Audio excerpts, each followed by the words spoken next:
종합제 TV 시청자 여러분, 평창 동계올림픽 개막식을 어떻게 보셨습니까? 이 개막식을 준비하기 위해서 그동안에 몇 년 동안 고생하신 분들은 이제 안도하고 계실 것이라고 생각합니다. 무엇보다도 개막식에서 사고가 안 난 것이 다행입니다. 사고라는 것은 뭐 전기가 갑자기 나가버린다든지 뭐가 이렇게 와르르 무너진다든지 동작이 안 맞는다든지 하는 이런 것인데, 사실은 저는 큰 행사를 준비하면은 그런 예상하지 못한 사고가 나서 전체 이 쇼를 망치는 경우가 가끔 있습니다. 그러니까 철저하게 준비하고 확인하는 것이 필요한데, 오늘은 그런 사고가 없었습니다. 그런 점에서는 60점 먹고 들어가는 것이죠. 어쨌든 이 올림픽을 준비하면서 애쓰신 분들은 아마 오늘 발 뻗고 주무실 것입니다. 고생 많이 하셨습니다. 다만 60점 먹고 들어간다는 걸 전제로 해가지고 한 3시간 정도 지켜본 소감을 말씀드리려고 합니다.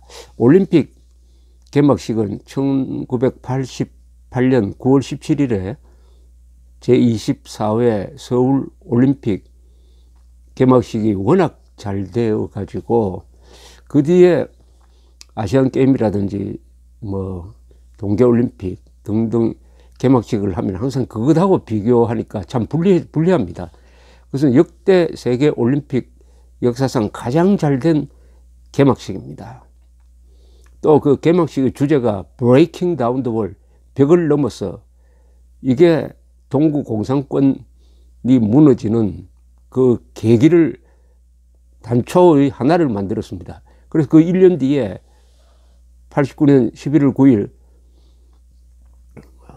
동서냉전의 상징인 베를린 장벽이 무너졌을 때 거기서 서울올림픽 주제가 hand in hand를 그 젊은 사람들이 불렀습니다. 자, 그 서울올림픽을 주도한 사람들은 군사 문화 플러스 이 민간 문화의 이 종합이었습니다. 전두환, 노태우, 박세직 이런 분들이 주도하고 거기에 상상력과 머리를 보탠 문화예술인들이 많았습니다. 군사 문화와 민간 문화가 합쳐진, 말하자면 문무 합작의 걸작품이었습니다. 그 개막식에는 한국적인 아름다움, 한국적인 힘, 태권도 시범과 같은, 그리고 신기술, 그리고 비행기가 성화가 불꽃이 오를 때 맞춰가지고 0.1초도 틀리지 않고 상공을 공군 비행기가 지나가는 그런 모습까지 연출을 했습니다. 그것을 기준으로 비판을 한다면 사실은 평창 올림픽은 좀 억울할 수도 있습니다. 첫째, 말썽이 많았던 그 태극기 문제입니다. 주최국이니까 태극기는 맨 처음 입장을 했습니다. 문제는 선수단 입장 맨 마지막에 남북한 공동 입장이 참 어색하게 보였습니다. 대한민국 팀이 없어졌습니다. 대한민국이란 나라가 없어져 버렸습니다. 코리아라는 정체불명의 국명, 그건 국명도 아니죠.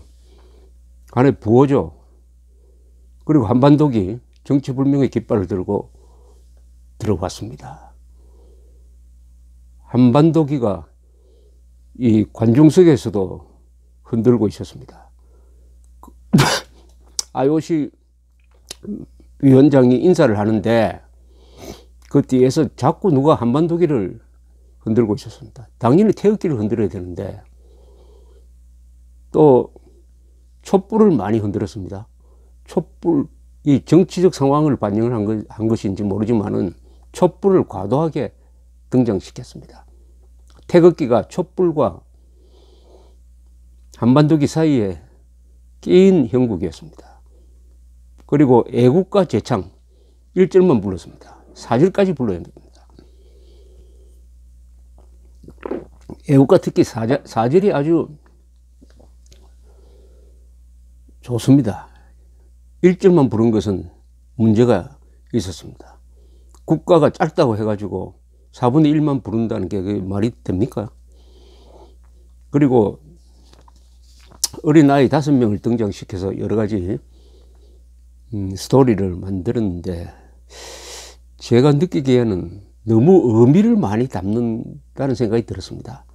어떤 장면에 이 광고 가치도 느껴졌습니다. 이것은 세계인을 대상으로 하는 것입니다. 너무 한국적인 것을 많이 보여준 것이 아니냐 이렇게 생각이 듭니다. 세계 사람들이 수십억이 지켜봤을 거 아니겠습니까? 그 사람들이 과연 너무 한국적인 것을 이해하고 공감했을까 하는 생각도 듭니다. 물론 이매진이라는 뭐 세계 거의 모든 사람들이 아는 노래를 부른 것은 참 좋았습니다. 그리고 의장대인데요.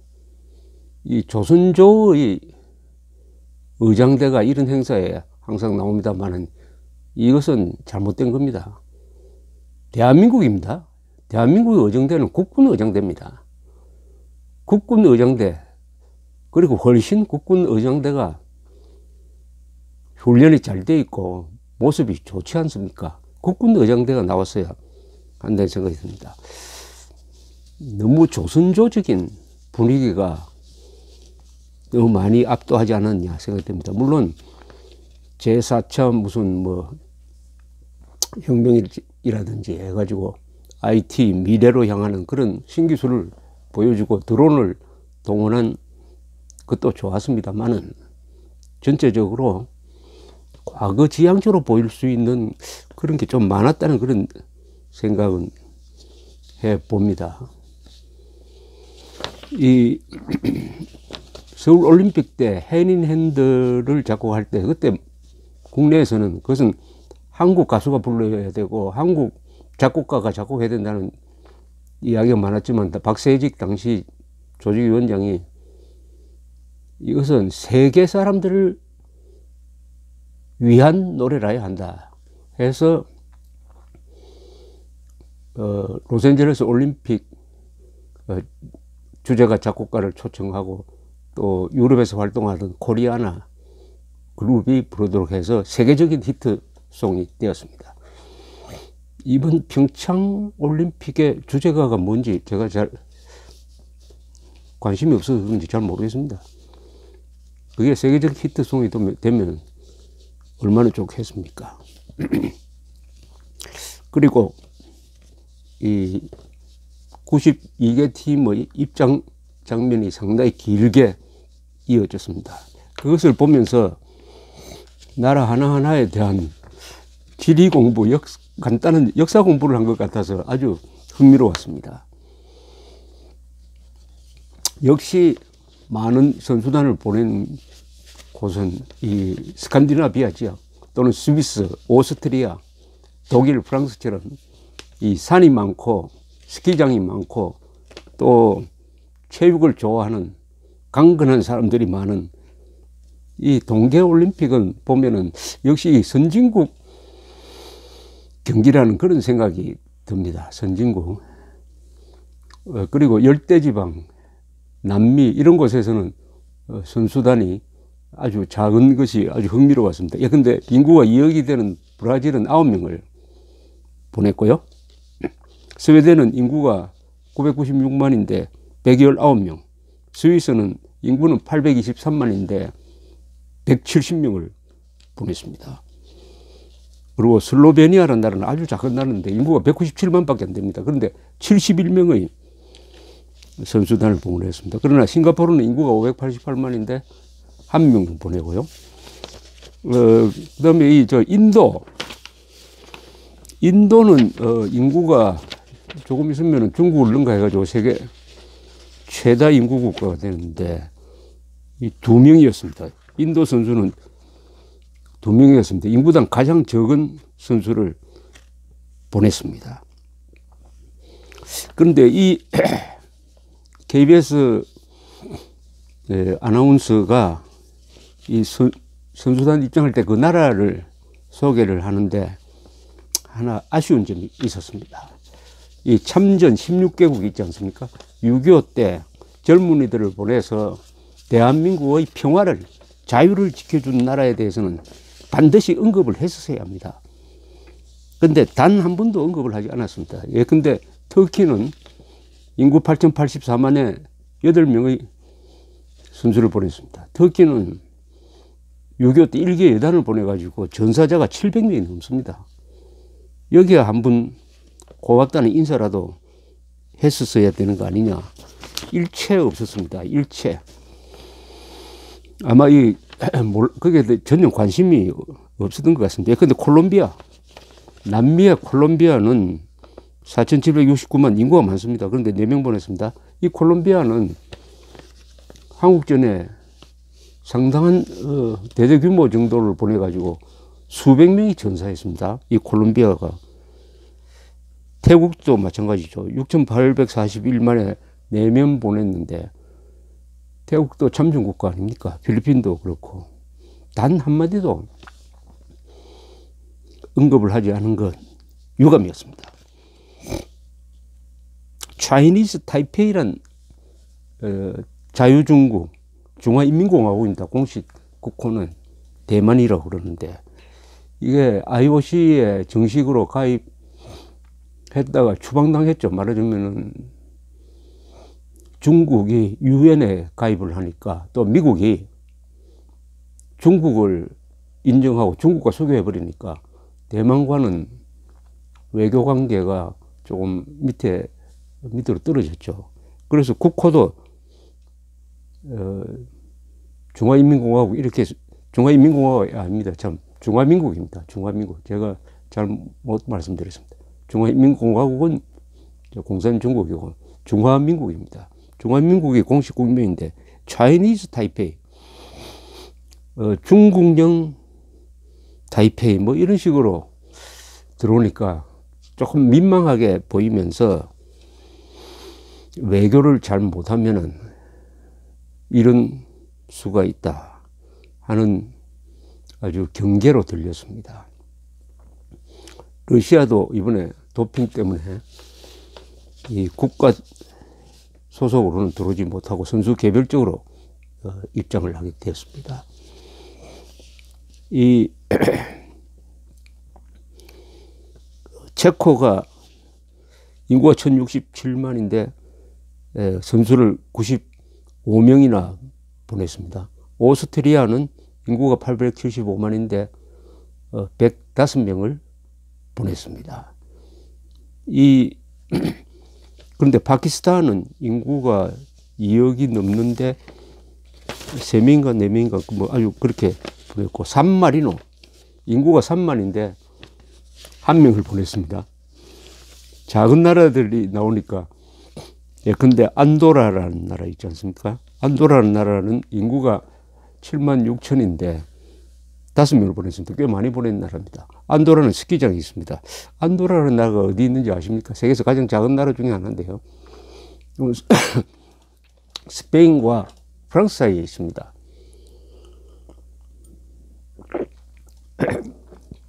피레네 산맥. 피레네 산맥의 산중에 있습니다. 한 2,600m 되는 산중에 있습니다. 이런 걸 쭉 읽어보면은 입장하는 걸 쭉 보니까 세계가 압축적으로 하나의 지구촌이라는 느낌이 아주 많이 들었습니다. 이 남북한 단일팀 그리고 남북한 공동입장 이것을 반영을 해서 이 IOC 위원장이나 이희범 조직위원장이 각각 그 평화의 이야기를 많이 했는데 조금 과한 면이 있지 않느냐 생각이 들었습니다. 공동 입장하고 북한 팀이 참석한 것이 마치 이 동북아에 평화가 온다고 하는 잘못된 잘못된 메시지를 주는 거죠. 과장된 메시지를 주는 거죠. 그것은 결국 북한 노동당 정권의 심리전에 IOC나 한국이나 여기가 넘어가는 겁니다.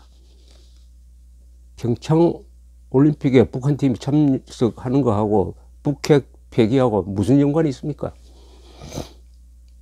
거기에 너무 과잉 기대를 걸도록 하는 그런 메시지는 오히려 이 순수한 스포츠를 정치화하는 것이라는 그런 끔찍한 생각이 들었습니다. 저는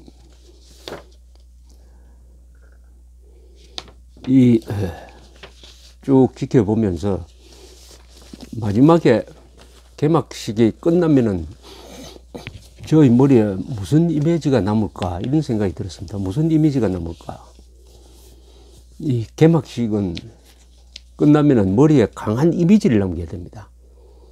서울올림픽은 여러 가지 이미지를 남겼습니다. 큰 북을 울리면서 들어오는 그 입장 장면, 그리고 공중 낙하 장면, 그리고 굴렁쇠 등등, 그리고 해닌해닐 들어가는 아주 좋은 노래. 근데 평창 동계올림픽은 무슨 이미지를 남겼느냐? 지금 본 지가 뭐 한두 시간 지나지 않았지만 저 머리가 좀 복잡합니다. 무슨 이미지가 될 만한 결정적 장면, 결정적 노래, 아직 제 생각이 안 납니다. 그러니까 너무 복잡했다는 생각이 듭니다. 뭘 전달하려는 의욕이 너무 과했지 않느냐 하는 생각이 듭니다. 메시지는 심플해야 됩니다. 그러니까 해설이 없으면 이게 뭔지를 잘 모를 정도였습니다. 그리고 거기에 정치, 지금 정권에 영합하는 듯한 메시지를 구겨 넣는 거 있지 않습니까? 거기에 촛불 시위를 연상케 하는 촛불이 그렇게 많이 등장할 필요가 있었을까요? 그 사람들 흔들어야 될 것은 촛불이 아니었습니다. 태극기를 흔들었어야 됩니다. 태극기는 밤에 비치면은 그 빨간색과 파란색의 조화에 의해서 기가 막힙니다. 특히 태극기를 한꺼번에 흔들면은. 그런데 이 주최 측에서는 태극기를 좀 싫어했던 것이 아니냐 하는 그런 생각까지 듭니다. 그리고 마지막에도 그 성화 점화할 때 왜 거기 북한 선수를 또 끼워 넣어가지고 그렇게 아주 어색한 자귀적인 모습을 해가지고 마지막에 김연아 선수가 성화에 불을 붙이는 거기에 초점이 주어지지가 않았습니다. 초점이 흩어져 버린 거죠. 그런 점에서 좀 유감이었습니다. 무슨 메시지를 줬느냐. 평화, 행동하는 평화란 말도 나왔습니다. 그럼 평화가 뭐냐? 평화가 뭐냐? 올림픽 평화를 위해 기여한 올림픽 대표적인 것이 1988년의 서울올림픽이었습니다. 서울올림픽이 12년 만에 처음으로 동서가 온전하게 만나서 신기록도 제일 많이 내고 특히 이념의 벽을 넘어서 그리고 동서냉전을 끝내는 그런 결정적 역할을 했던 그 서울올림픽에는 의외로 군인들이 많이 나왔습니다. 전투기도 나오고 태권도 공수부대의 태권도 시범단도 나오고 군인들이 많이 나왔습니다. 그것은 뭐냐? 평화는 용감한 사람들이 지킨다. 이 메시지 아니겠습니까?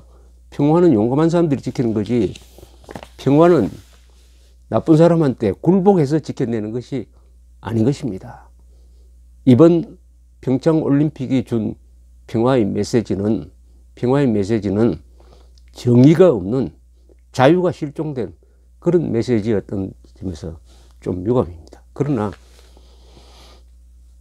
이런 큰 행사를 위해서 이런 개막식 행사를 위해서 노심초사 하셨던 분들의 노고는 기록될 것입니다. 처음 말씀드렸다시피 사고 없이 끝났다는 것만 해도 60점 이상입니다. 다음에 또 어떤 행사가 기다리고 있는지 모르겠습니다만은 평창 동계올림픽 개막식을 준비하신 분들께 감사를 드립니다. 고맙습니다.